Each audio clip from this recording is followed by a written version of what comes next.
šta si trenirao? Neki sport? Ništa! Čega si toliki sunce ti jebe? Daj ustani, samo te ljudi vide na trenu. Pogledaj ovo, Lotus. Pazi, samo je ruku digo, nije ustao. Šta radiš? Daj mi reći, čim se baviš? Vojnik. Evo te sunce! Pa vidim ja da je to Maksima.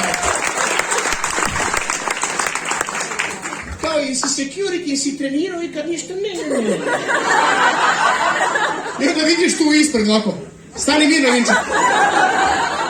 Koji se čini, ima to nešto sad ono. Profesionalni vojnik. Znači ono guli krompir. Kući imate sigurno krompira pun kurac, da. Ljubav i danas je konfej, stvarno. I predobro, i nosate, ali ono nosate puške samo onako, ajmo nosat puške jedan dan.